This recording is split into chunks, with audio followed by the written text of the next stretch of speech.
we're in the process of adding another part number to it to build a clone tool of that same tool with the same supplier.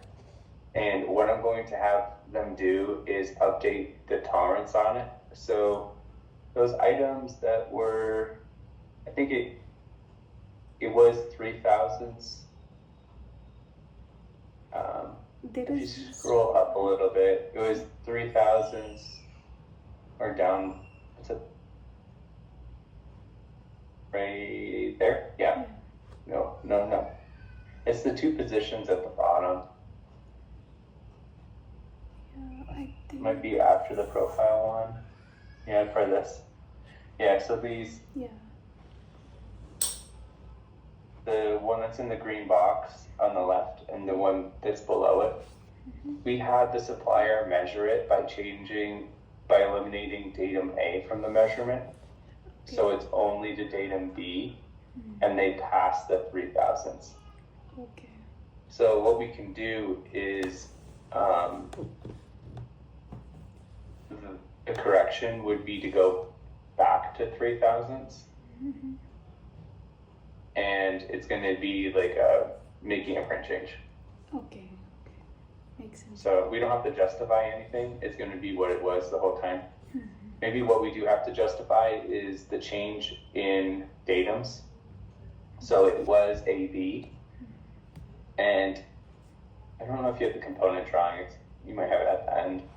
A is a plane that's perpendicular to the axis of the cannula.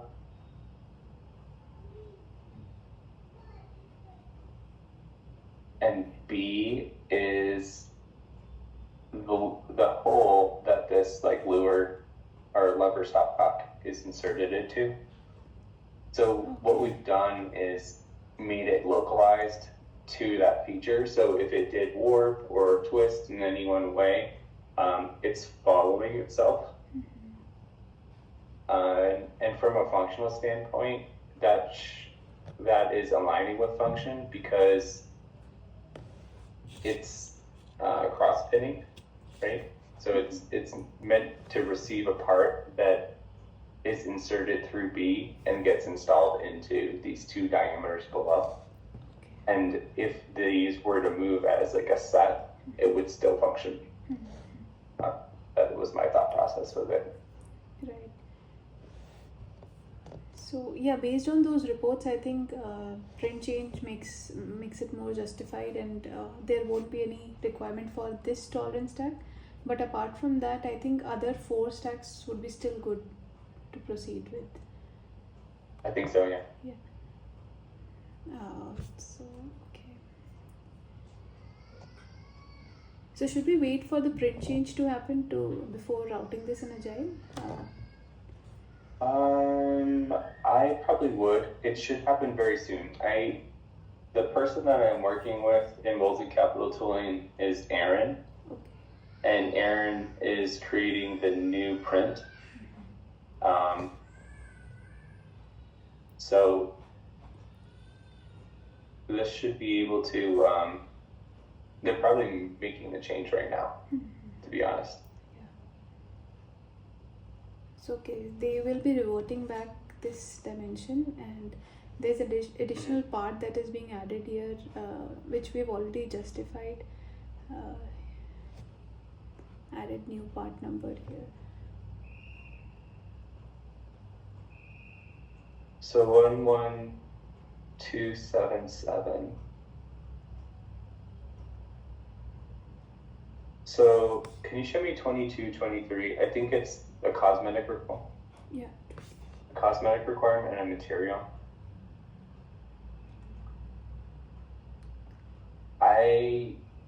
What I would do for this item is say, sorry, the material one.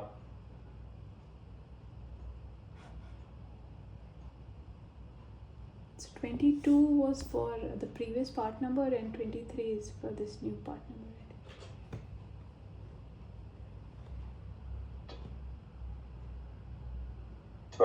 So 23 is the material, or 22 is the material, and 23 is the inspection criteria. The 22 is the inspection criteria for 60607, and 23 is the inspection criteria for the new part number 277.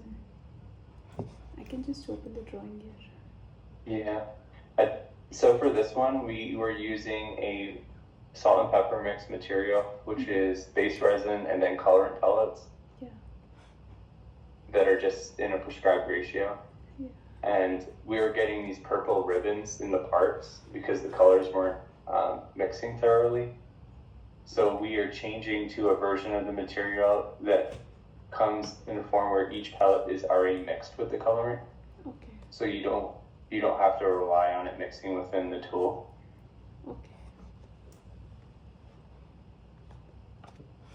Do you have the try? Yeah, I'll just open that.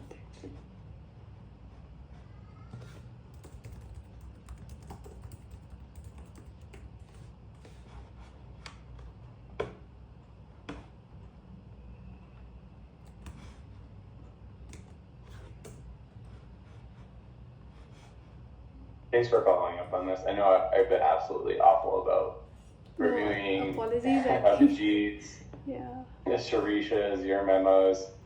There's and series as well. Yeah. I know I asked for them, and I can't get to them. I don't know. There were too many top stacks going on parallelly. If someone was bothering me to say that we absolutely had to have this memo now so we could finish the project, I would be jumping on it. Right. But no one has done that yet, so I had to delay it for other things. Yeah. Yeah, so we open this. I thought 22 was material. Yeah. Okay, material. So, see, it says parentheses pre-compounded in the second line of that note. Yeah. So this is the one where the coloring is all mixed into one pellet. Okay. It's colorant plus the base resin in a pellet. Okay. So what I would do for the justification of 22 is say something to the effect of historically these materials have been run interchangeably in cannula tooling. Okay. Sometimes they are used to resolve cosmetic issues. And then say C related CDP for any biocompatibility justification. Okay. So you're acknowledging that the material is different, but then you're not taking ownership of having to explain why it's okay. Okay, sure. That's what I would do for 22. And for 23, I would say something similar to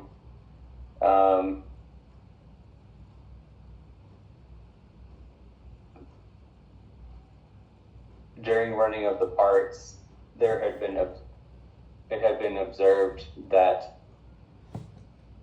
in salt and pepper mixes, colorant was not mixing thoroughly with base resin, and you could observe purple streaks in the part.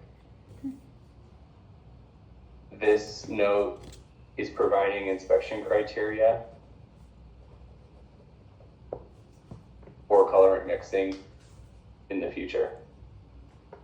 Only applies to pre-compounded or something like that. This is a note that I used on MaxTac. Okay. So in terms of when you see there's that like foot candle of illumination and magnification and viewing distance and time, A, B, C, and D all come from our incoming inspection criteria for like our factories. So that's kind of where that stuff came from. I did not come up with that. It's just trying to align the supplier inspection criteria with what we would inspect for. And then because it is a plastic part, with E, we're just specifying a little bit more what they might be looking for. scratches, scuffs, resin flow anomalies, and then a size on it. Sure. So that would be, you would see like the color not mixing in would be in that flow anomaly category. Yeah. Sure. Definitely. We'll actually add that. Yeah. And maybe put one statement in there that says that this does not impact any dimensional requirements of the part, and that no tolerance stack is required, and do that for both of them, just so it's explicit. And so I know sometimes these groups that receive these documents look for it on even every single one, even though it's obvious that it would never apply. Sure. It's not obvious to them, so. Sure. We'll add that, Greg, definitely. You could probably do all the draft, like you could probably write the rest of the memo, and then once Aaron Strong releases, then we can implement this. Yeah, definitely. Makes sense, yeah. So I think once the drawing is released, we'll remove that and then route the memo and all stacks as well. Perfect. Yeah, sure.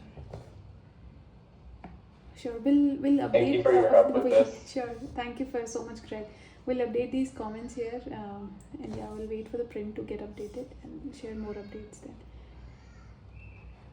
Great. Thank you so much. Thank you so much, Greg. We're almost done on this one. Yeah, sure. Thank you for your time. Have a good day. Yeah, have a good evening. You See you. too. Bye. Goodbye.